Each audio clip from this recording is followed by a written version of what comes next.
c'est notre sauveur des sauveurs. Que si tu t'es réveillé ce matin avec une fatigue, que si tu t'es réveillé, que tu t'es dit c'était trop tôt, que le petit déjeuner était trop tôt, que je me suis réveillé, il n'y avait pas de petit déjeuner.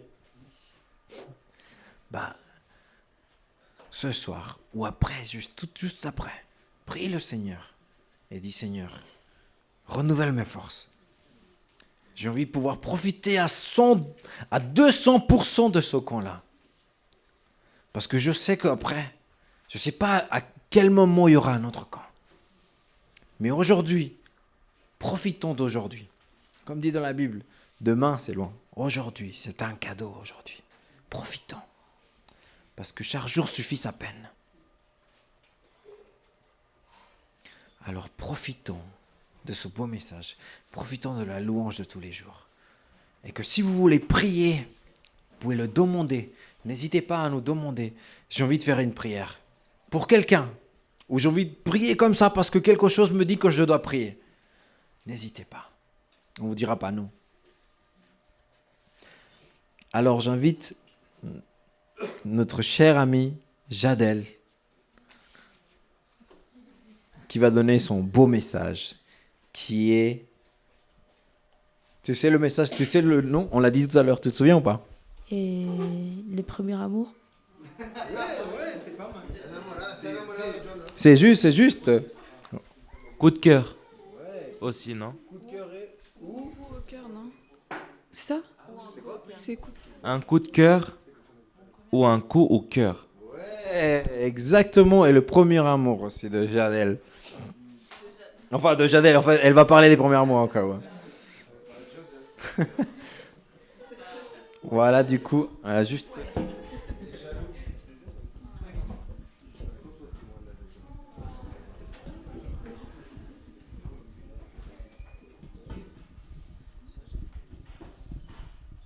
Tu peux venir avec bébé chéri ici. Tu vas donner le message avec Stéphane.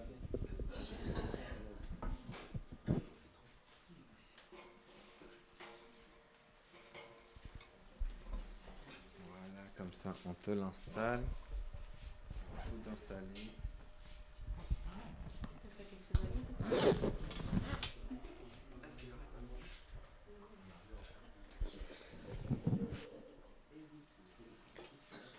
Alors, j'appelle une personne spéciale. Aujourd'hui, ça va être girl power. Du coup, j'invite une fille ici, que ça s'appelle Nina, à prier pour notre cher ami Jadel.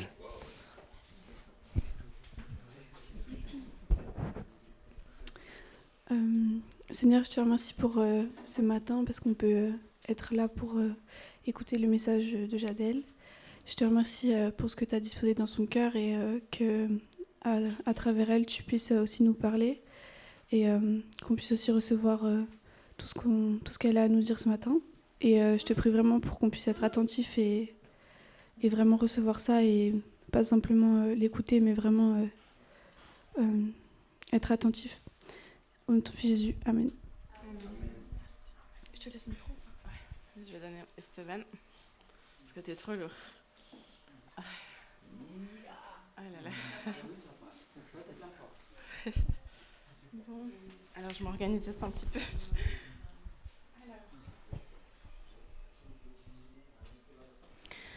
Bon, ça va? Comment vous êtes? Pas trop fatigué, j'espère? Ok. Alors, c'est vrai que Joseph, il a dit quelque chose de véritable. Je suis très théorique. Je suis beaucoup trop dans la théorie parce que voilà, j'ai toujours été comme ça. Et aujourd'hui, je me suis dit, bon, allez, sors un petit peu ta théorie. Essaie quand même d'adapter un peu aux jeunes, à tous ceux qui sont là. Donc, si je vois que vous baillez, on va essayer de faire quelque chose d'autre. Alors, comme on a dit, la thématique, c'est mon premier amour. Un coup de cœur ou un coup au cœur. Pourquoi je voulais parler de ça? Parce que quand on est jeune, on cherche l'amour. On est dans cette recherche-là.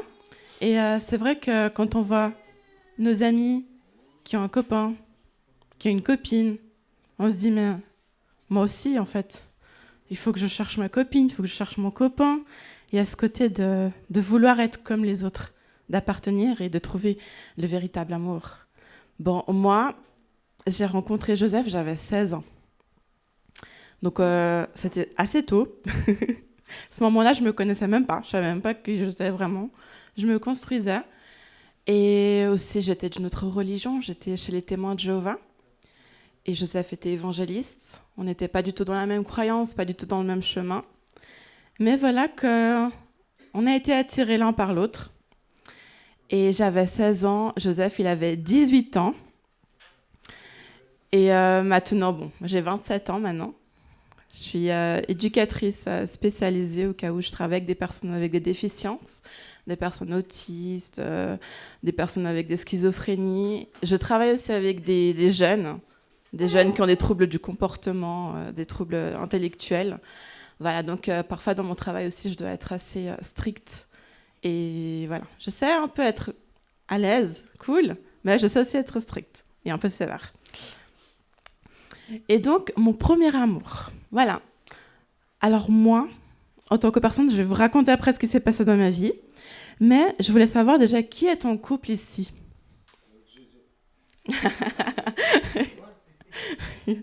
Qui est en couple? Ok, très bien, donc pas beaucoup. Super. Et qui est déjà tombé amoureux? Ah. Tu peux lever la main, Victoria, si tu veux. Hein. Ok, super. D'accord.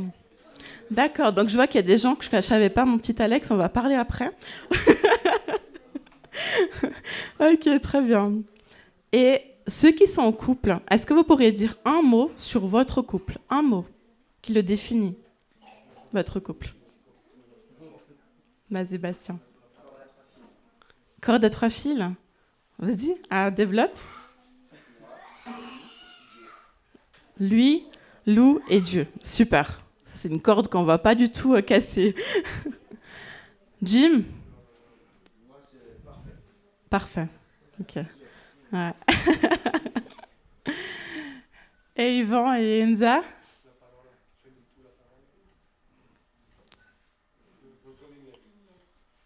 Non? Bon, après, vous nous dites si ça vient sur le moment. Et pour commencer ce message, en fait, avant de me lancer dans la théorie, je voulais faire une petite activité avec vous. C'est qu'en fait, il faut qu'on définisse ce que c'est que l'amour. Mais on va définir de 2 manières. L'amour selon la Bible et l'amour selon le monde. Donc, ceux qui se sentent bien de parler, on va commencer par l'amour selon la Bible. Un mot qui vous vient comme ça, selon la Bible.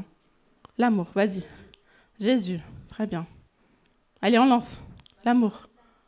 La croix. Patience. Tolérance. Le respect.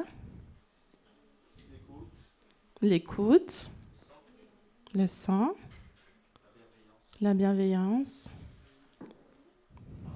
Le pardon, exactement. La communication. La confiance. Super. Donc là, on a dit pas mal de mots. Et c'est vrai que quand on parle de tout ça, on pense à un verset biblique dans la tête, que je pense que vous connaissez, on va voir après. Et l'amour selon le monde. Quel serait-il? Le sentiment, ouais. L'émotion. La sexualité, ouais. Les quoi? Les pleurs. D'accord. La colère. Okay. Temporaire, c'est bien. Tristesse, jalousie. La quoi? Éphémère, ouais. La tromperie. L'égoïsme. L'insécurité. L'autorité. Quoi? La quoi? La manipulation. Le quoi? Long comme un cure-dent.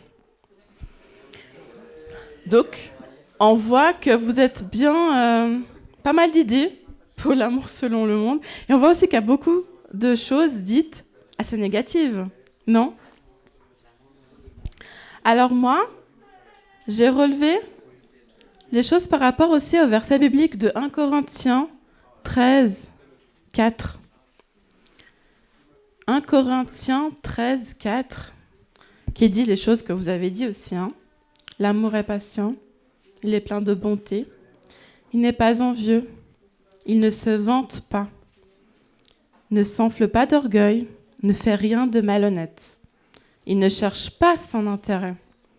Il ne s'irrite pas, ne soupçonne pas le mal, ne se réjouit de la vérité et pas de l'injustice. Pardonne tout, croit tout, espère tout. Ne meurt jamais et vit avec des hauts et des bas. Waouh, c'est fort, hein. C'est parfait. C'est parfait.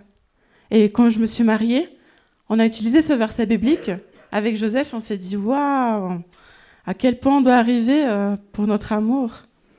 Et moi, j'ai pris un cadre et j'ai écrit un peu tous ces mots-là.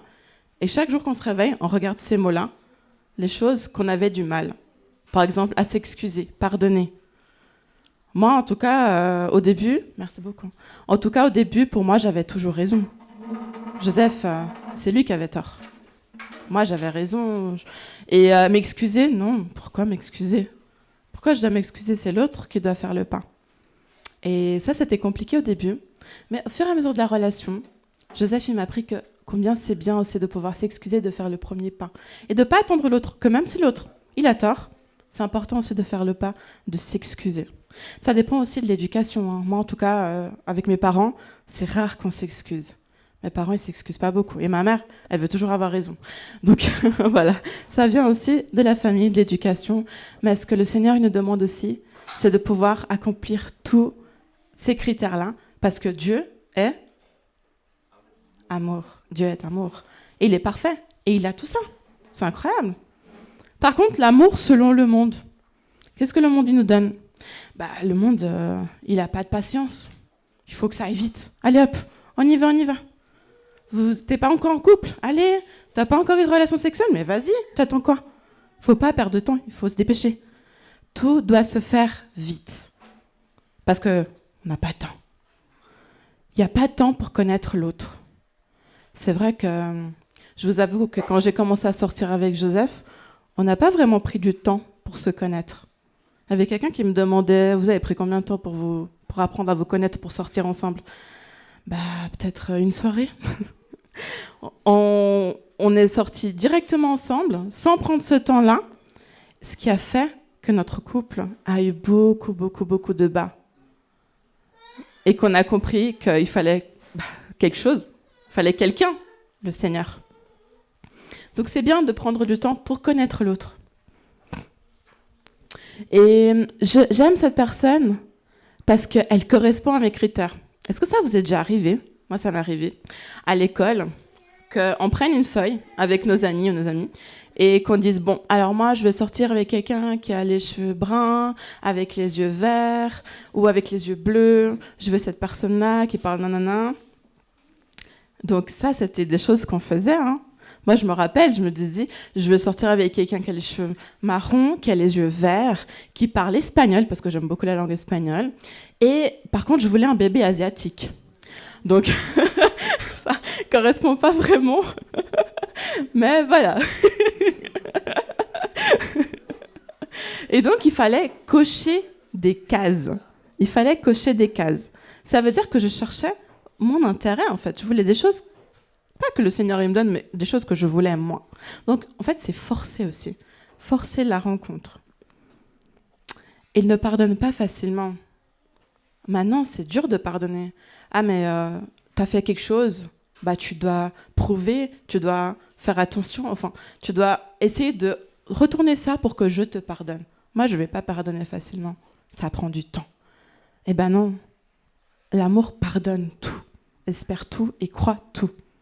C'est pas facile de pardonner tout, Encore plus dans ce monde-là, c'est vraiment pas facile. Et peut-être je sors avec quelqu'un parce que c'est une expérience pour après. Oh là là, se dire ça c'est dur. Quand on te dit, bon, écoute, ça marche pas pour nous, mais en tout cas, grâce à toi, je saurai ce que je devrais pas faire après. Mais ça c'est pas facile. Et oui, l'amour du monde, c'est comme ça. C'est comme un peu un test.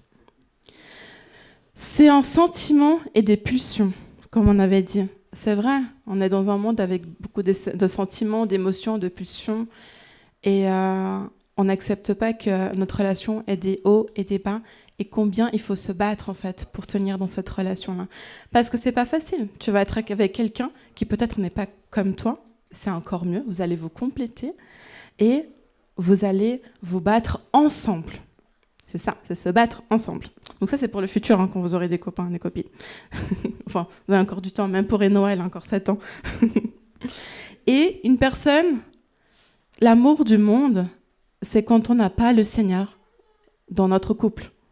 Moi, je vais sortir avec quelqu'un, mais il ne croit pas dans le Seigneur. Bon, c'est pas grave, ça viendra. Je vais le faire croire. Et on ne sait jamais, parce que c'est cette personne-là qui peut aussi t'éloigner du Seigneur. Et ça, moi, je me rappelle, je sortais avec un garçon, et ce garçon-là, à l'époque où j'étais un peu loin du Seigneur, ce garçon-là, il était athée. Donc, il ne croyait pas du tout dans le Seigneur, il ne croyait pas du tout dans ça, donc il était beaucoup plus dans l'évolution et tout. Et je me suis dit, bon, c'est pas grave, je vais le faire connaître le Seigneur. Et en fait, au fur et à mesure qu'on sortait ensemble, je remarquais que je m'éloignais du Seigneur, j'avais plus cette relation-là, et que c'était plutôt lui qui était en train de gagner, c'était ce garçon-là qui était en train de me faire croire que peut-être Dieu n'existait pas. Je me suis dit, oula, là, ça va trop loin. On va mettre un stop à tout ça. Parce que ma relation avec le Seigneur, c'est en priorité, c'est le plus important. Et donc, j'ai rompu. Hein. Ouf. C'est ça. Donc, l'amour du monde n'a pas de valeur. Il n'a pas de valeur du tout. Il peut disparaître. Comme il a dit Alexander, il est éphémère. Il peut disparaître. Il cherche son intérêt. Moi, je vais être avec quelqu'un, mais je veux que cette personne corresponde à ce que je veux. Moi, c'est avant tout, c'est moi. Moi, lui faire plaisir tout le temps, mais qui va me faire plaisir à moi? Eh ben non, c'est chercher l'intérêt de l'autre avant tout. L'amour n'est pas patient. Pas de patience. Allez, on va vite. Sortez avec quelqu'un, vite. Parce que vous allez être rejeté par les autres, parce que vous n'appartenez pas au groupe qui sort déjà avec quelqu'un. Pourquoi vous ne sortez pas avec quelqu'un? C'est ça l'amour du monde. Donc l'amour ne pardonne pas facilement, ou peut-être ne pardonne pas tout court. L'amour est un sentiment, une pulsion, comme on a dit. L'amour n'est donc pas fait de haut et de bas. Il peut être brisé facilement. Oh non, il m'a mal parlé. Hop, allez, ok, je sors plus avec elle. Oh non, il a fait ça. Ok, bah alors on sort plus ensemble. Voilà, l'amour, ça c'est l'amour du monde. Il peut être brisé facilement. Il n'est pas à 3 cordes, comme disait Bastien, avec copain, copine et le Seigneur. Et l'amour est fragile, très fragile. Tout ça, c'est l'amour du monde. Alors maintenant, c'est à vous de savoir quel amour vous voulez choisir dans votre vie. Parce que Dieu est amour. Et surtout, il nous aime. Et cet amour disparaîtra jamais. C'est beau, non? C'est beau de rencontrer quelqu'un qui dise, bon, écoute, je t'aime. Et quoi qu'il se passe, on sera toujours ensemble. Notre amour ne disparaîtra jamais. Et bien, le Seigneur, il vous dit ça. Son amour ne disparaîtra jamais envers vous. J'étais en train de regarder un peu parce que j'ai remarqué que quand on a fait les moments en équipe, Enza, par exemple, elle disait qu'elle aimait beaucoup les moments de témoignage. C'est vrai que les témoignages, c'est très important.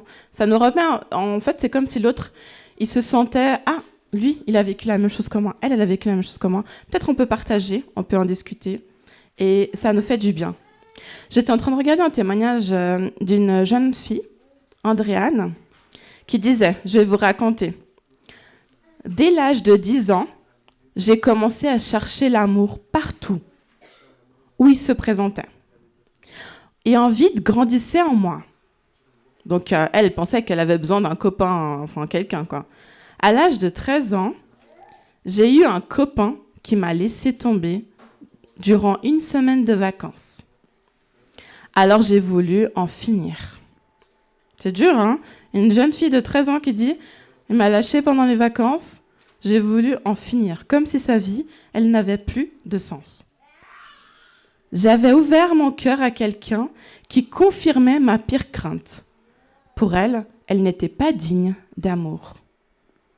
Seule, je me suis mise à prier, à pleurer, à crier et malheureusement à m'automutiler. Qui allait m'aimer ? Quand tout à coup, j'ai entendu de mon cœur une voix me dire « Je t'aime ».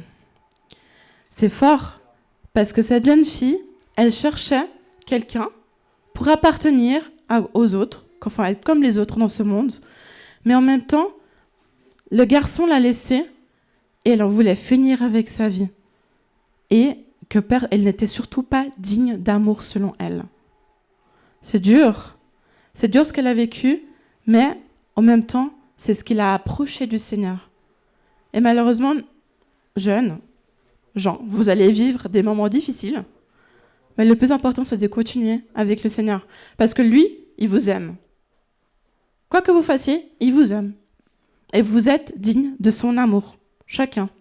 Et ça, c'est l'amour véritable.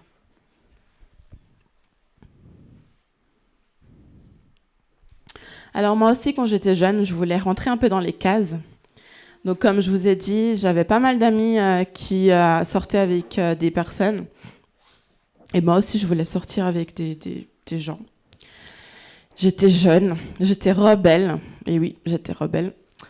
Et c'était pas facile parce que je venais donc d'une religion assez stricte, les témoins de Jéhovah.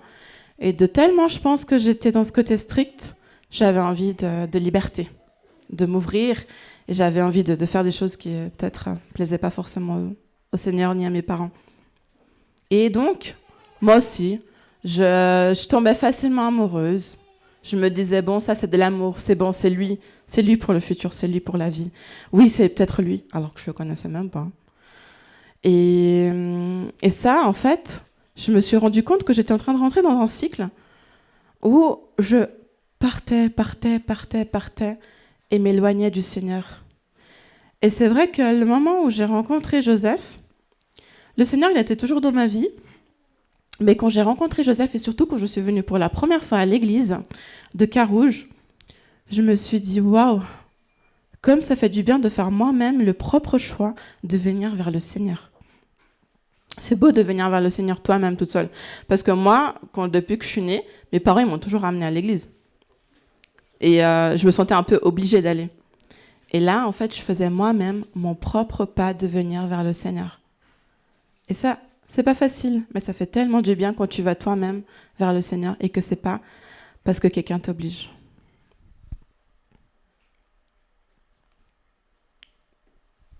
Alors imagine que toi, tu rencontres la bonne personne selon toi. Est-ce que ça vous est déjà arrivé de dire, bon, cette fille-là, ce garçon, ça peut être la bonne personne pour moi? Qui s'est déjà dit ça? Ok. Ouais. Voilà, pas mal. Ça, celle-là, celui-là, il peut être la bonne personne pour moi. Mais peut-être, est-ce que c'est vraiment la personne que le Seigneur souhaite pour toi? Il faut faire attention parce que, en tant que jeune, on est en train de se construire. On ne sait pas vraiment qui on est. On ne sait pas vraiment qui sait déjà qui il est. Et qui, c'est bon, c'est parfait. Moi, je ne suis pas en train de grandir, je me connais très bien déjà. Non. Voilà, on est tout le temps en train de se construire et d'apprendre qui nous sommes en tant que jeunes. Et malheureusement, quand on rencontre la mauvaise personne, cette personne, elle peut t'emmener vers un autre chemin. Elle peut t'influencer. Et toi, tu peux aussi grandir à travers cette personne. Ah, mais non, moi je peux pas venir à l'église aujourd'hui parce que tel m'a dit qu'on va plutôt faire ça aujourd'hui. Non, aujourd'hui, je vais pas faire ça parce que mon chéri m'a dit qu'on va faire ça. Non, attends, prendre cette décision, attends, je dois quand même parler à mon chéri. En fait, tout ce que tu vas faire en tant que jeune, ça va être par rapport à cette personne-là. Et de peu en peu, sans te rendre compte, hop, tu t'éloignes du Seigneur. C'est pas facile à voir, mais tu peux, de peu en peu. Et tu vas mettre en priorité cette personne. Bah oui. Moi, je me rappelle que mes parents ils disaient « Non, Jadel, tu sors pas voir Joseph. » Ah, comment est-ce que je peux faire? Bon, alors, pendant les moments de culte, je vais voir Joseph. Et donc, on se voyait, on n'allait pas à l'église. Et voilà. Et c'était des moments où on pouvait se voir en même temps où était le Seigneur dans cette relation-là. Donc, le Seigneur, il n'était pas en priorité, puisqu'on voulait se voir.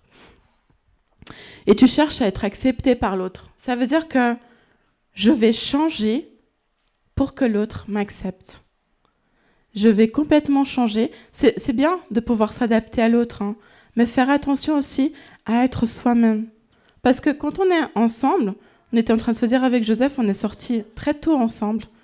Et Joseph, il me disait, tu sais, j'aurais aimé te connaître plus tard. Ah oui? Pourquoi? Pourquoi? Je le prenais mal, moi. Et en fait, il me disait, parce que j'aurais aimé grandir un peu plus avec le Seigneur et me connaître moi-même. Et je comprends tout à fait. Quand on sort avec quelqu'un très tôt, on ne se connaît pas forcément encore. Et aussi, chers jeunes, ne cherchez pas une béquille parce que vous avez un manque de confiance. Ah, mon manque de confiance me fait, hop, je me baisse un petit peu, j'ai un problème, je n'ai pas confiance en moi. Mais là, lui ou elle que je rencontre, c'est incroyable comme il a confiance en lui ou comme elle a confiance en elle. Je vais sortir avec, comme ça peut-être je pourrais être acceptée par les autres.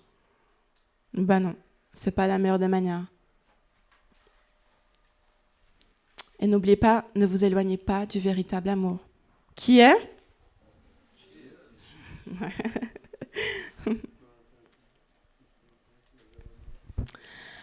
Alors, je ne sais pas si vous connaissez l'histoire de Samson. Oui, qui connaît son histoire? Ok, super. Donc, l'histoire de Samson, avec les cheveux longs, là. Ce qui s'est passé, c'est qu'il est tombé amoureux de Dalila, une femme. Et en fait, il avait totalement confiance en elle. Mais elle voulait enlever sa force, enlever le don que le Seigneur lui avait donné. Donc, elle a essayé 3 stratégies. Et la première, Samson lui a dit, « Ok, alors, pour enlever ma force, tu peux m'attacher avec 7 cordes d'arc neuves qui ne sont pas encore sèches. Je viendrai aussi faible que n'importe qui. » Dalila s'est dit, « Ok, là c'est bon, il m'aime, il a confiance en moi, il m'a donné quelque chose pour enlever le don du Seigneur, pour qu'il ait plus la force. Alors hop, je vais appeler les Philistins, ils vont venir pour couper ses cheveux.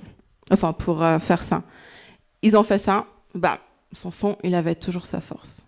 Dalila, non mais sérieux, je redis d'une bonne manière, hein.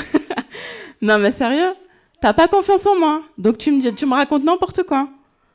Deuxième chance.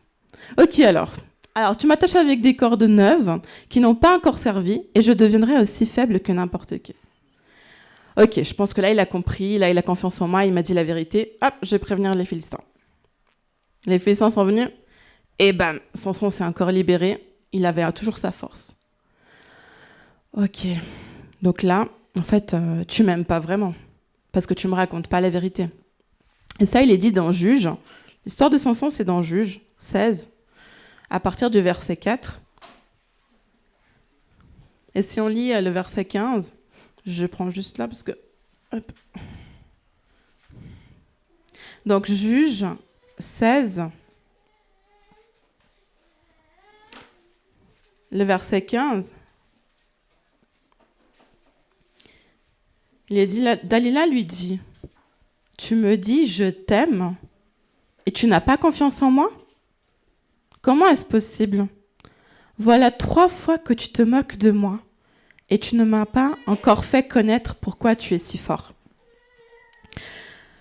Parce que la 3e fois, il lui dit, « Si tu tisses les 7 tresses de ma tête sur la chaîne d'un métier à tisser, si tu les serres avec un peigne de tisserand, donc c'est une machine pour tisser, je deviendrai aussi faible que n'importe qui. » Et malheureusement, c'était toujours pas ça. Donc Dalila, là, elle lui dit, mais en fait, tu m'aimes pas, puisque tu ne me racontes pas ton secret. Et de tellement qu'elle insistait, Samson a finalement dévoilé son secret, qui était... Qui c'est? Voilà, tout à fait.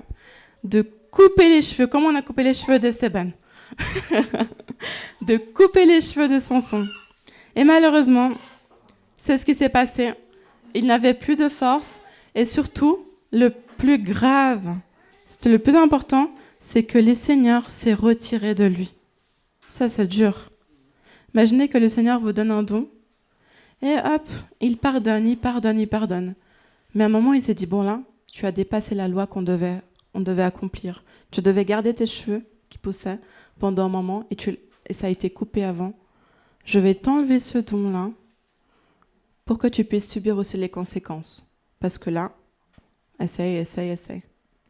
En fait, le Seigneur, il pardonne tout le temps.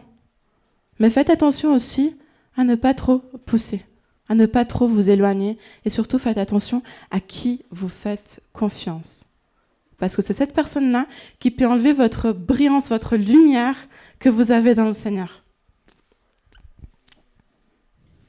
Même si après Samson, il a quand même demandé au Seigneur de lui donner encore une dernière fois la force. Hein. Et c'était bien. Et malheureusement, qu'est-ce qu'on a là? Que peut-être c'est pas dit à haute voix, mais que le Seigneur y voit. Les mauvaises pensées. Que ce soit la pornographie ou d'autres choses, hein, qu'on a des idées dans la tête, par les émotions, les pulsions. Le Seigneur, il sait tout. Il sait tout. Et le Seigneur, on se dit peut-être, bon, allez, j'ai cette pensée-là. Bon, le Seigneur, il me pardonnera. Ça va aller. Je vais faire ça, mais le Seigneur, il me pardonnera. Le Seigneur, il voit pas. Vous savez, une fois, j'étais avec un ami et il me disait, et Jadel, toi, t'es chrétienne? Moi, j'ai fait, oui, moi, je crois dans le Seigneur. Enfin, il est dans ma vie, quoi. Ok, et on m'a dit qu'il voyait tout. Moi, j'ai fait, oui, c'est vrai, il voit tout. Ah, et si je fais ça, regarde, et si je me cache? Là, il me voit pas, non? Moi, j'ai fait, non, mais tu peux te cacher n'importe où. Tu peux faire tout ce que tu veux. Tu te caches où tu veux. Le Seigneur, il voit tout. Tout. Tes pensées aussi, même si tu penses que c'est que pour toi, mais il entend tes pensées, il voit tes pensées. Et peut-être, je reviendrai après vers le Seigneur parce que j'ai tout mon temps. Je ne sais pas si ça vous est déjà arrivé, ça, que vous vous dites, bon, je vais faire ça. Peut-être ça ne fait pas plaisir au Seigneur, mais c'est pas grave. J'ai toute ma vie. Je reviendrai vers le Seigneur après parce qu'il me pardonnera. Eh ben non. Pourquoi penser comme ça? Le Seigneur, il voit tout. Il est là avec toi. Il ne faut pas penser comme ça ou le Seigneur pardonnera après. Non. Réagis dès maintenant. Et je vais changer cette personne et elle suivra le Seigneur. Voilà, ça c'est des choses qui s'est passé. Hein. Moi, je me rappelle, en tant que témoin de Jéhovah, je ne pouvais pas sortir avec un garçon qui n'était pas témoin de Jéhovah. Ça, c'était pas du tout. C'était un péché pour les témoins de Jéhovah. Et j'ai commencé à sortir avec Joseph. Et malheureusement, toute l'église a su. Et à ce moment-là, moi, j'étais publicatrice non baptisée. Je ne sais pas si vous voyez les gens qui vont dans les portes, toc-toquer. Voilà, moi je faisais ça, dès mon âge de 9 ans, je faisais ça. Et donc, on m'a dit, écoute, tu choisis soit les témoins de Jéhovah, soit Joseph. J'étais là, waouh. Il y avait mes parents à côté, j'étais là, ouh là, c'est dur comme décision, mais je vais choisir Joseph. Ils étaient là, ouh, ok, donc tu as renié ta religion, et tu vas choisir un garçon qui n'est pas témoin de Jéhovah. Alors, nous aussi, on va annoncer à tout le monde que tu n'es plus publicatrice non baptisée. Donc, c'était très dur à ce moment-là parce qu'en fait, ils ont attendu que mes parents reviennent de vacances du Brésil pour qu'ils soient dans la salle pour annoncer à toute la communauté, Jadel, elle n'est plus publicatrice non baptisée parce qu'elle a commis un péché.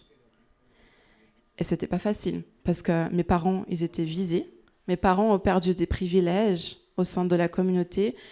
Et aussi, il y a des personnes qui disaient « Non, en fait, il ne faut pas que mes enfants sortent avec Jadel parce que c'est une mauvaise influence. » Et c'était pas facile du tout parce que je me disais « Waouh, ma famille spirituelle, elle est elle-même en train de me rejeter. C'est dur, normalement, ils devraient me soutenir, mais non, ils sont en train de me rejeter. » Et ça, c'était pas facile pour moi. Et malgré tout ça, je me suis dit, bon, ça c'est les gens qui ont fait cette religion-là. Et je veux suivre le Seigneur et voir où il va m'emmener. Et malgré, quand on est, je sais pas, quand on est dans une religion, il y a beaucoup de choses qui rentrent dans la tête. Et tu es né avec ça, tu as été éduqué avec ça. Et c'est tellement difficile d'enlever tout ce qu'on t'a donné, tout ce qu'on t'a mis dans la tête pour passer à autre chose. Par exemple, quand je suis arrivée à l'église évangéliste, j'ai vu la croix. Je me suis dit, waouh, c'est dur. Parce que chez les témoins de Jéhovah, Jésus n'est pas mort sur une croix. Il est mort sur un poteau de supplice. Comme ça, juste un poteau. Il est mort comme ça. Pas comme ça. Et je me suis dit, ouf, c'est dur. Cette croix, c'était dur pour moi de voir qu'il y avait quelque chose de différent. Et en fait, j'ai parlé avec quelqu'un, je ne me rappelle plus qui, me disait, quelqu'un me demandait, tu te sens comment là d'intégrer cette église? Je me disais, écoute, je me sens bien. Par contre, il y a cette croix là, elle m'embête. C'est dur pour moi de voir qu'en fait Jésus il est mort sur une croix. C'est pas dans ma croyance ça. Et la personne elle m'a dit, tu sais Jadel, le plus important, c'est pas que le Seigneur il est mort sur une croix, sur un poteau de supplice ou sur quelque chose d'autre. Le plus important, c'est que Jésus s'est sacrifié pour toi parce qu'il t'aime. Et j'étais là, ouais, c'est vrai, t'as raison, c'est vrai. Et par rapport à ça, ça m'a fait du bien, ça m'a apaisée, vraiment. Et le Seigneur il était présent avec moi et il voulait vraiment que je puisse continuer dans cette église-là. Et je suis contente d'être là où je suis aujourd'hui. Et malgré ma relation avec Joseph, qui n'était pas facile, au bas, parce que je ne sais pas si ça vous est déjà arrivé, hein. Peut-être ça, je ne sais pas. Mais en tout cas, avec Joseph, quand on sortait ensemble, on se disait, bon, alors, on se quitte. Ok, on se remet ensemble. Ok, on se quitte. On se remet ensemble. On était comme ça. On s'est dit, bon, écoute, là c'est bon, quoi. On se quitte, on se remet, on se quitte, on se remet, c'est quoi ça? C'est pas un couple.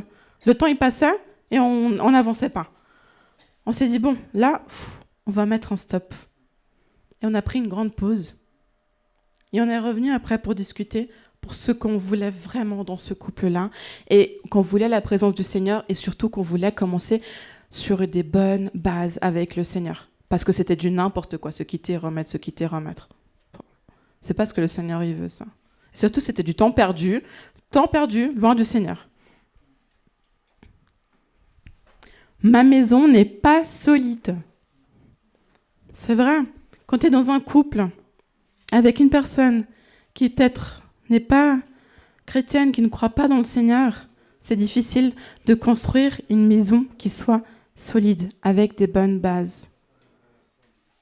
Sans le Seigneur, t'as pas les bonnes bases. Et donc, cette relation, elle peut t'éloigner du Seigneur assez facilement. Et dans 1 Corinthiens 15, 33, 1 Corinthiens 15, 33, donc 1 Corinthiens 15, 33, il est dit « Attention, les mauvais amis poussent à faire le mal. » Ou, il y a certains dans d'autres versions, où les mauvaises compagnies corrompent les bonnes mœurs. Et c'est vrai. Faites attention avec qui vous fréquentez.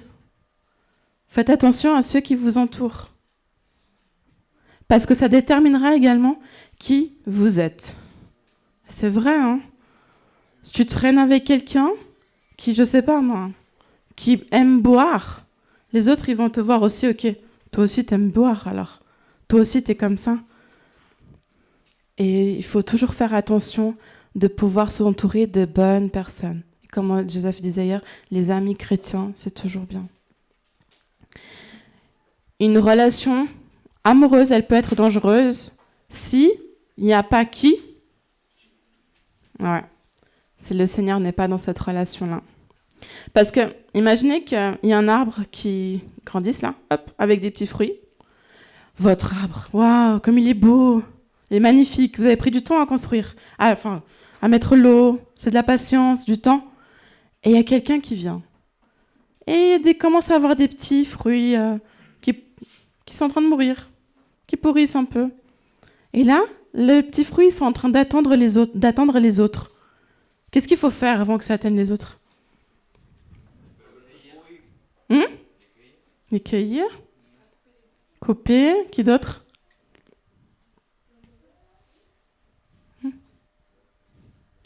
Oui, il faut couper. Il faut vite enlever. C'est comme vous. Vous êtes bien avec le Seigneur et vous vous entourez d'une personne qui a d'autres idées pour vous, d'autres pensées, qui est loin du Seigneur. Et en fait, vos fruits que vous aviez, l'amour, la bienveillance, la bonté, les fruits, en fait, c'est en train de vous atteindre. Vous ne vous reconnaissez plus. C'est en train de partir. Donc en fait, il faut vite couper, il faut vite enlever ces mauvais fruits, enlever donc les mauvaises fréquentations, c'est peut-être mauvais amour, et ces coups au cœur, ces coups qui vous blessent. Donc ça, c'était dans Luc. Si vous voulez un verset biblique, c'est dans Luc 13, 9, pour les fruits.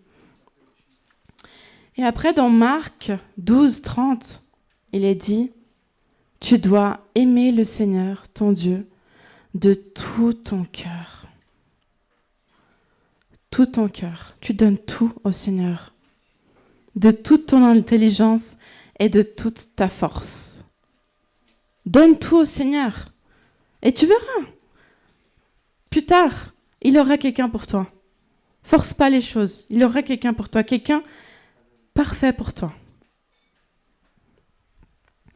Donne ton énergie au Seigneur. Parce que lui, c'est le véritable amour.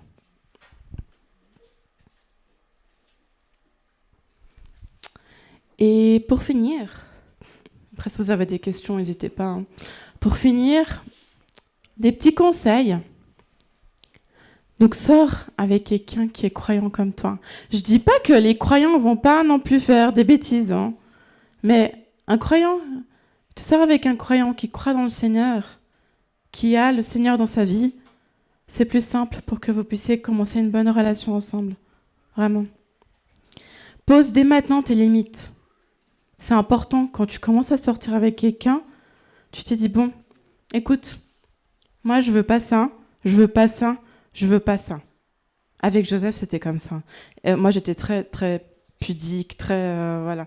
Et en fait, Joseph, je me rappelle, il me disait, mais pourquoi dans les arrêts de bus, tu peux pas t'asseoir sur mes jambes? Et j'étais là, m'asseoir sur tes jambes alors qu'il y a un banc, je peux m'asseoir à côté de toi. Pourquoi m'asseoir sur tes jambes? Ça me dérangeait, ça. J'étais là, non, écoute, moi, je me sens pas bien par rapport à ça, vis-à-vis des autres aussi. Il y a trop de proximité. Je préfère m'asseoir à côté de toi. C'est très bien, je serai juste là. Donc, c'est important parce que la personne que tu vas rencontrer, elle n'a pas forcément la même mentalité que toi, la même éducation que toi. Et c'est important de pouvoir poser des limites dès que vous vous rencontrez pour que la personne, elle sache aussi, ok, bon, ça, il ne faut pas que j'aille au-delà. Et surtout, en tant que chrétien, il faut pouvoir se préserver le cadeau que le Seigneur nous a donné après le mariage. Ça, c'est un très beau cadeau. Vis pleinement cet amour du Seigneur et l'amour pour le prochain. Sois prêt à écouter les conseils. Jeunes, ouvrez vos oreilles, écoutez pas juste ce que vous voulez écouter, vous voulez entendre. Il y a des personnes qui vous conseillent. Il y a des personnes de l'Église. Il y a la Bible et le Seigneur qui est là pour vous. Alors ayez l'esprit ouvert. Et surtout, mets le Seigneur au centre de ta relation. Parce que ton premier amour, j'ai un coup de foudre pour ce garçon, j'ai un coup de foudre pour cette fille. Ok, mais est-ce que vous arriverez à avancer juste vous deux? Peut-être dans ce monde-là, vous serez un couple parfait. Mais ce que le Seigneur, il veut, c'est pas ça. Il veut qu'il soit au milieu, ça soit suivi selon ses critères de l'amour et surtout de vous préserver, de faire attention à vous, à la personne que vous êtes et ne vous éloignez surtout pas du Seigneur. Ne perdez pas votre temps, vraiment. Le Seigneur, c'est vraiment, comme on dit, c'est le chemin, la vérité et la vie. Alors prenez ce chemin et ne vous éloignez surtout pas. Ok? Voilà. Voilà, j'ai fini. Je vais finir par une prière.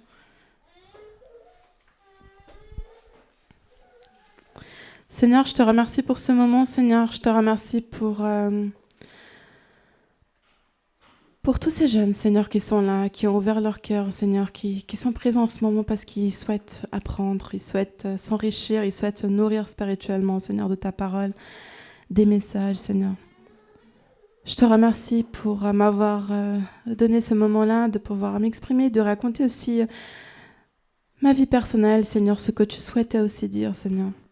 Parce que c'est vrai qu'en tant que jeunes, nous sommes en train de nous construire. On est en train de construire notre identité, Seigneur. On veut savoir qui nous sommes. Et parfois, nous pouvons rencontrer des personnes qui peuvent nous éloigner encore plus de toi et nous faire perdre encore plus dans ce monde. Je te prie, Seigneur, de pouvoir garder ces jeunes où qu'ils aillent, à chaque pas qu'ils vont faire, Seigneur, dans ce monde-là, après ce camp. Que tu puisses garder leur cœur, Seigneur, et qu'ils puissent se tourner toujours vers toi en premier, toujours vers ce véritable amour qui est toi, Seigneur. Parce qu'on sait, Seigneur, que suivre ton chemin, c'est le meilleur des chemins à suivre. On sait que tu nous accompagnes, Seigneur, que tu nous protèges et que tu pourvois tout pour nous, Seigneur. Et que ce monde, malheureusement, il veut qu'on aille vite. Mais toi, tu as un plan pour nous, Seigneur. Tu as tout ce qu'il faut pour nous, Seigneur. Tu as une personne qui pourra faire partie de nos vies.